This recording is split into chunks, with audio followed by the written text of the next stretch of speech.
오늘 전체 리더십 교육에 참여해 주신 우리 모든 리더십들 사랑하고 축복합니다. 오늘 저와 두 가지의 질문을 가지고 함께 리더십 교육을 나누고자 합니다. 첫 번째 질문은 대형 예배당 건축이 정말 하나님의 뜻일까? 이 질문을 가지고 함께 나누고자 합니다. 한 블록을 뒤덮은 대형 예배당. 이거는 한국교회에 떠오르는 대표적인 이미지 중에 하나입니다. 특히 한국은 이 예배당 건축에 대해 매우 강조하기도 합니다. 근데 이 예배당을 건축하는 것이 나쁜 건 아닙니다. 오늘날 우리들에게 꼭 필요한 하나의 요소이기 때문입니다. 하지만 이 예배당 건축, 교회 건축을 하다 보면 여러 가지의 문제점들, 또한 잘못된 이슈들이 발생하곤 합니다.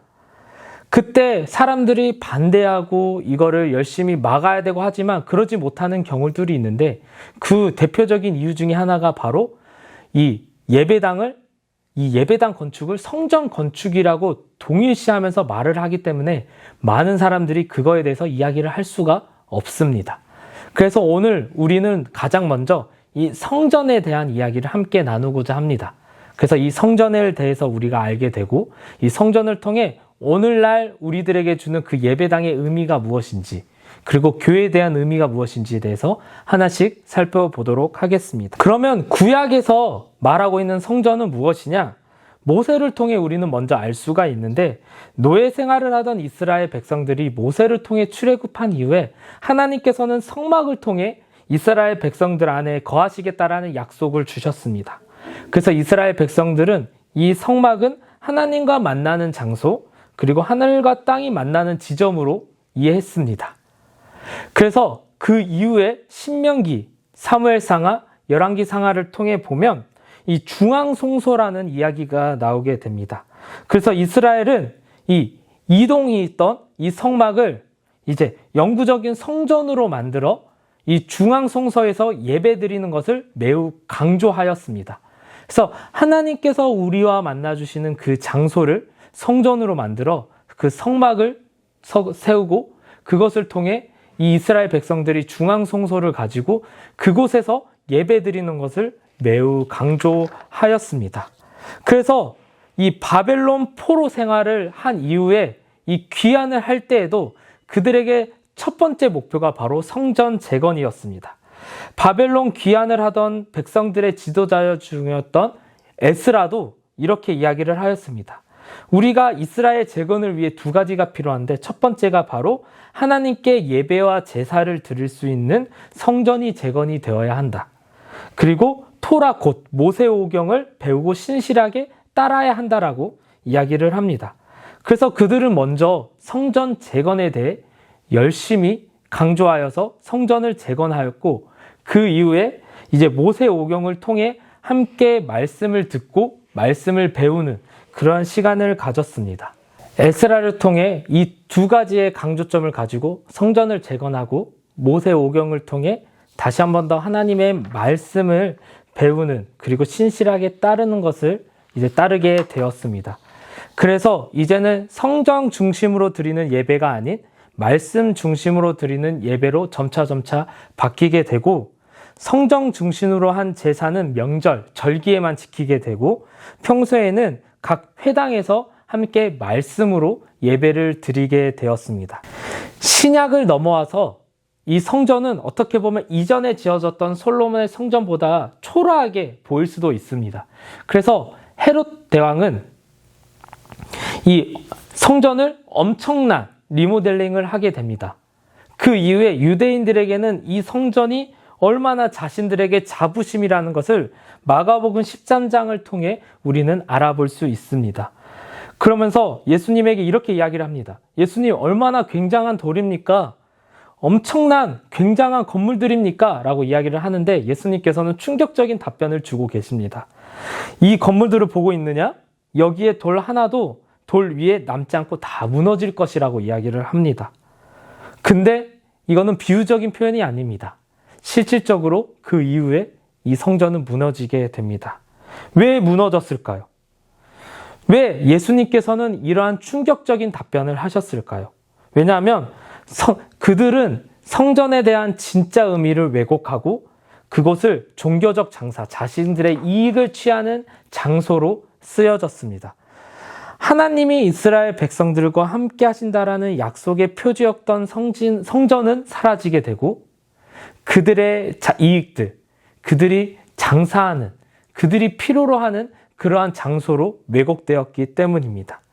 그렇기 때문에 예수님께서는 이것을 무너지고 사흘 만에 이 성전을 다시 세우겠다라고 이야기를 하셨던 것처럼 예수님 말처럼 성전이 무너지고 예수님이 그 성전이 되어 주셨습니다. 구약에서는 하나님이 이 성전을 하나님이 머무시는 곳이자 그리고 세상을 다스리는 컨트롤 타워라고 이야기를 했습니다. 그래서 그 성전이 무너지고 예수님이 이제는 이 성전에 대한 모든 역할을 대신함으로써 매년 드리는 성전의 제사가 십자가의 속죄 대사로 대체되고 그리고 예수 그리스도가 성전이 되어 이제는 세계 역사의 중심이 되며 그분이 새로운 하나님의 컨트롤 타워가 되셨던 것입니다. 그러면 성전이 가지고 있는 의미가 뭘까? 성전은 교회 그리고 예배당도 아닙니다.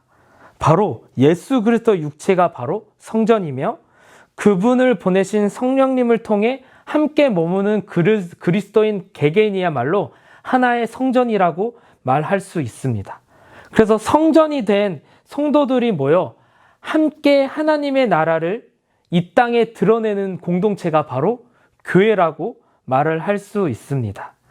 하나님이 택하시고 하나님이 거룩하게 사용하신 이스라엘 백성들이 이방 민족들에게 이 여호와의 선하심을 드러내기 위한 공동체, 즉 오늘날 말하면 하나님을 택함을 받은 우리들이 많은 그리스도인을 믿지 않는 사람들에게 이 여호와의 선하심을 드러내는 그거를 전달하는 그런 공동체야말로 교회라고 우리는 말을 할 수 있습니다. 그렇다면 오늘날 말하는 예배당의 의미는 바로 이 예배당은 교회의 편의를 도와주는 시설입니다. 성전이 아닙니다. 수용 공간이 많은 성도들이 모여서 그 수용 공간이 크고 많이 필요하다면 그 교회를 크게 짓고 멋지게 지어도 상관은 없습니다. 근데 아무리 크게 짓고 아무리 멋지게 짓고 예쁘게 짓더라도 그거는 예배당이지 성전이 아닙니다. 우리가 있는 이 교회, 이 예배당은 우리의 편의시설에 불과합니다. 성전이 아니라는 것입니다. 그렇기 때문에 우리는 이 성전이 된 예수 그리스도를 믿는 이 성령님을 통해 예수 그리스도를 믿는 우리들이 개개인의 성전이 되어 그 복음을 전달하는 하나의 공동체가 바로 교회라고 이야기를 할 수 있습니다. 여러분들, 임마누엘 뜻을 아십니까? 하나님이 우리와 함께 하신다라는 뜻입니다. 하나님께서는 예수 그리스도 통해 우리와 함께 계십니다. 그렇기 때문에 그러한 사람들이 모여서 함께 모이는 그 공동체가 바로 교회라고 말을 할 수 있습니다. 교회의 건물 자체를 신앙적인 목적으로 삼고 그것을 성전이라고 말을 하는 것이 아니라 성전이 된 우리들이 예수 그리스도의 이름으로 이 교회라는 이름으로 함께 모여 하나님의 말씀을 의지하고 하나님의 말씀을 전달함으로써 예배당이 아닌 예수 그리스도로 예배를 드리는 그리고 함께 모이는 이러한 교회가 되는 우리 리더십들이 되었으면 좋겠습니다. 두 번째로 예수천국 불신지옥은 최선의 전도일까라는 질문으로 함께 이야기를 나누고자 합니다. 비그리스도인과 대화를 나누다 보면 한 가지 중요한 사실을 알게 됩니다. 그들 중 대부분은 길거리 전도를 받아본 경험들이 있습니다. 심지어 그들은 좀 안 좋은 기억으로 남아있는 경우들이 대다수입니다. 많은 사람들이 교회를 안 나가는 첫 번째 이유를 꼽자 하면 바로 길거리 전도에서 받았을 때 불쾌한 경험으로 가지 않는다라고 이야기를 합니다. 그러면 왜 사람들은 전도를 왜 그렇게 싫어하는가? 왜 길거리 전도를 받는 게 왜 거부감이 느끼고 그걸 받아들이지 않을까? 우리들은 예수님의 사명대로 우리들이 열심히 뜻을 가지고 복음을 전파하러 나가서 열심히 전달하는데 왜 그들은 왜 그것을 일부러 받아들이지 않고 거부하고 있을까? 라는 생각을 가지게 됩니다. 근데 여기서 우리가 생각해야 되는 거는 바로 그들이 복음, 이 길거리 전도, 노방 전도를 받을 때 그들은 전도를 들은 사람은 매우 많아도 복음을 들은 사람들은 매우 적다라는 것입니다. 예수천국 불신지옥이라는 식으로 단순하게 지나치게 단순화된 구호나 교회 다니세요, 교회로 한번 나오세요 라고 하는 그러한 단순한 권유만 들었을 뿐이지 제대로 된 이야기를 자세하게 들어보지 못하는 경우들이 많습니다. 그렇기 때문에 이런 것들을 통해 살펴보면 반감의 대상은 복음의 내용이 아니라 바로 전도자의 태도라든지 그러한 모습으로 우리는 바라볼 수 있습니다. 제가 한 가지 예를 한번 보여드리도록 하겠습니다. 철수와 영희가 있는데 영희가 철수야 나랑 교회 함께 가자. 그래서 철수는 싫어 귀찮아. 근데 너는 왜 교회 가는 거야? 그래서 영희는 몰라 일단 와봐. 교회 가면 마음이 마주 평안해져. 우리 교회 예쁜 애들도 너무나도 많아. 철수 안 갈래. 너네 안 갈 거야. 그냥 집에서 잘 거야. 영희 너 오늘 죽을 수도 있어. 그건 아무것도 모르는 거야. 그러니까 너 죽어서 지옥 가면 어떻게 하려고 그래? 그럼 철수는 하면서 한숨을 쉬죠. 뭔가 과장이 섞였고 좀 뭔가 극단적으로 이야기를 알려줬으면 영희는 이런 식으로 우리는 오늘날 많은 전도를 하곤 합니다. 그래서 영희는 이제 교회 가서 내가 전도 이렇게 했는데 듣질 않아. 아무도 오질 않아 라고 이야기를 하죠. 근데 여러분들 여기서 이야기는 영희는 전도는 했지만 올바른 복음을 전달하지 못했습니다.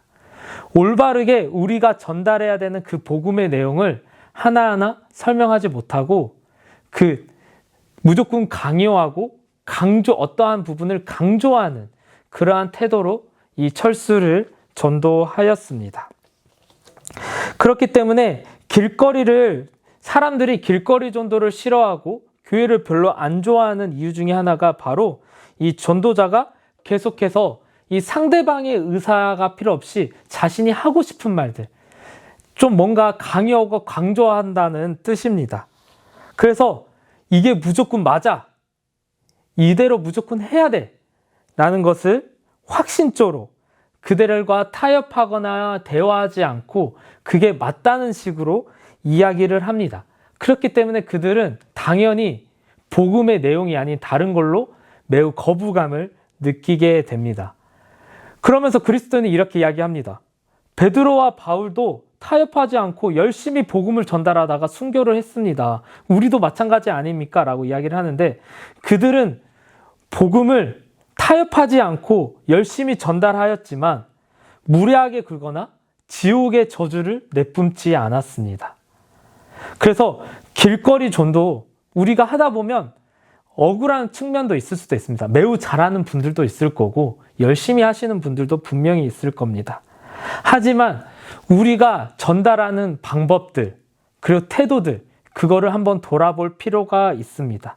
그러면 기독교의 전도 방식 중 공격적인 전도 방식 중에 하나가 우리가 알고 있는 예수천국 불신지옥입니다. 오늘날 요즘에는 이러한 것들이 많이 줄어들긴 했지만 한 번씩 번화가나 역들을 가보면 보이곤 합니다. 미국에서도 이러한 비슷한 전도 문구들이 있긴 한데 이제 우리들은 이런 거를 공포 마케팅이라고 이야기를 하곤 하죠. 우리가 예수천국 불신지옥에 대한 문구를 한번 생각해 볼 필요가 있습니다. 예수를 믿지 않으면 지옥 간다. 예수천국 불신지옥. 예수를 믿지 않으면 지옥 간다. 이거에 대해서 한번 생각해 보신 적이 있으십니까? 엄밀히 말하면 성경이 말하는 그러한 내용은 전혀 아닙니다. 우리가 비그리스도인이라면 지옥을 갈 것인데 예수를 믿지 않기 때문에 가는 것이다. 이렇게 성경은 전혀 그렇게 말한 적이 없습니다. 우리가 만약에 지옥을 간다면 바로 우리 예수님을 믿지 않아서가 아닌 우리의 죄 때문에 지옥을 가는 겁니다.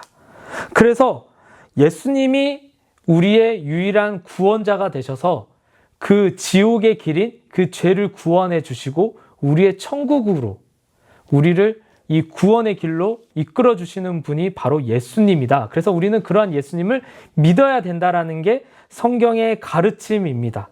하지만 이 예수천국 불신지옥은 우리가 죄 때문에 지옥을 가는 것이 아니라 예수님을 믿지 않으면 지옥에 간다라고 이야기를 합니다.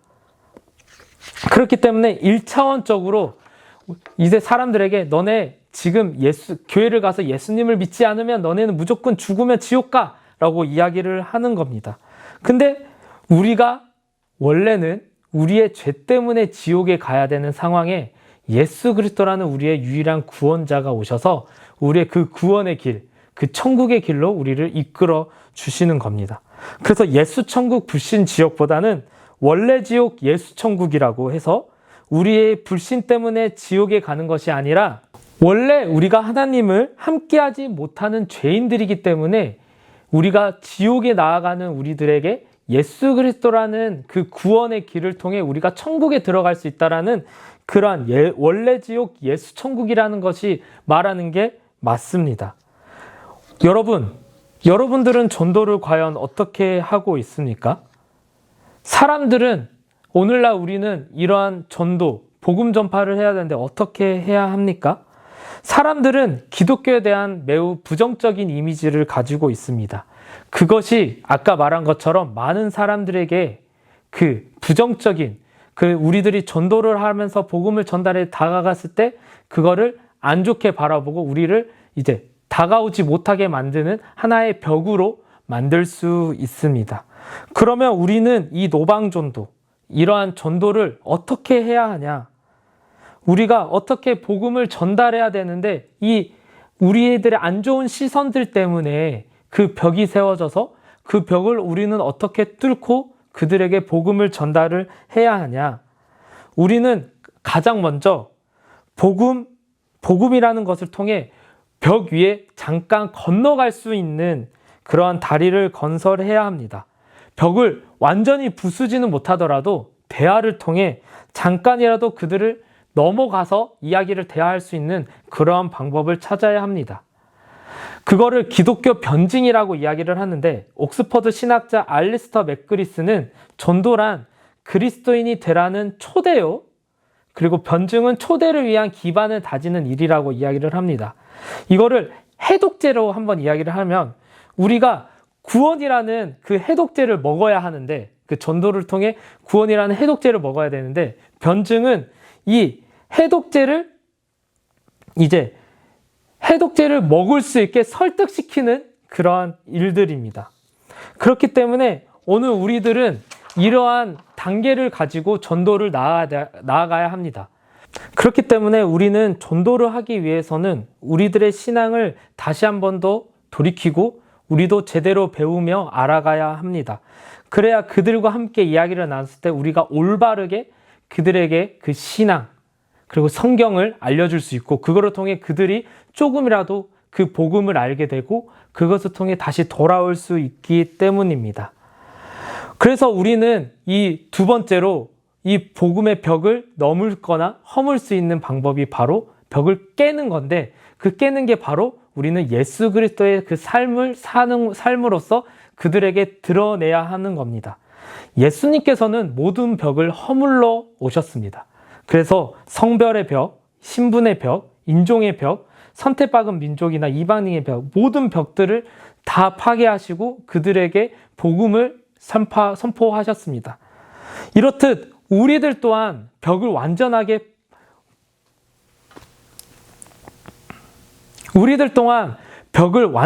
파괴할 수는 없습니다. 하지만 우리가 말하는 그 예수 그리스도의 삶을 온전히 드러나는 삶을 사람들에게 계속해서 보여주다 보면 언젠가는 그 벽이 조금씩 허물면서 그들 또한 기독교에 대한 벽이 허물고 복음을 온전하게 받을 수 있는 그러한 시기가 분명히 오게 됩니다. 그래서 우리는 삶으로 보여줘야 합니다. 많은 사람들이 말하는 그 전도는 그냥 단순히 복음을 전달하는 것뿐만 아니라 우리들의 삶에서 그 그리스도의 삶을 그 많은 사람들에게 보여줘야 한다는 것입니다. 그렇기 때문에 벽을 허무는 것은 하나의 이념보다는 그리스도의 사랑, 그리스도의 희생을 우리를 통해 한번 그들에게 보여줘야 하는 것입니다. 우리들은 이 그리스도의 이 복음 전파, 이 사명을 가지고 살아가야 합니다. 그러다 보면 그 비그리스도인이 가지고 있는 그 기독교에 대한 그 벽을 우리는 어느 정도 허물을 필요는 있습니다. 그러기 위해서는 우리는 다양한 방법들을 시도해야 합니다. 이전에는 노방전도, 길거리 전도가 많이 통했지만 오늘날은 이 길거리 전도, 노방전도는 그렇게 소용이 없습니다. 왜냐하면 기독교라는 벽 때문에 그들에게 복음을 전달하기 쉽지 않기 때문입니다. 그렇기 때문에 우리는 그 벽을 계속해서 허무는 작업이 필요합니다. 그러기 위해서는 아까 우리가 이야기를 들었던 그 방법대로 그리스도의 삶을 살아내든지, 또한 그들과 함께 이야기를 들어주고 어느 정도 우리가 배움으로써 올바르게 그들이 이 교회, 이 기독교, 성경을 알 수 있도록 우리는 도와줘야 합니다. 우리는 여전히 그리스도의 복음 전파라는 꿈을 가지고 살아갑니다. 그렇기 때문에 우리가 그 꿈을 펼치기 위해서는 그 기독교의 부정적인 그 벽을 함께 허무는 그러한 시간을 가져야 합니다. 그래서 그 벽을 허물음으로써 많은 사람들이 그리스도의 복음을 알고 많은 사람들과 함께 예배드리는, 그리고 그것을 잘 함께 전달해 줄 수 있는 우리 리더들이 되었으면 좋겠습니다. 오늘 우리는 이 두 가지를 가지고 함께 이야기를 나누었습니다. 오늘 곰곰이 여러분들이 이것을 듣고 한번 생각해 봄으로써 한번 한 주간 어떻게 살아가야 하는지, 우리가 복음을 가지고 또한 우리가 예배를 가지고 어떻게 살아가야 되는지 곰곰이 생각해보는 우리 전체 리더십들이 되었으면 좋겠습니다. 그러면 오늘 전체 리더십 교육은 이걸로 마치도록 하겠습니다.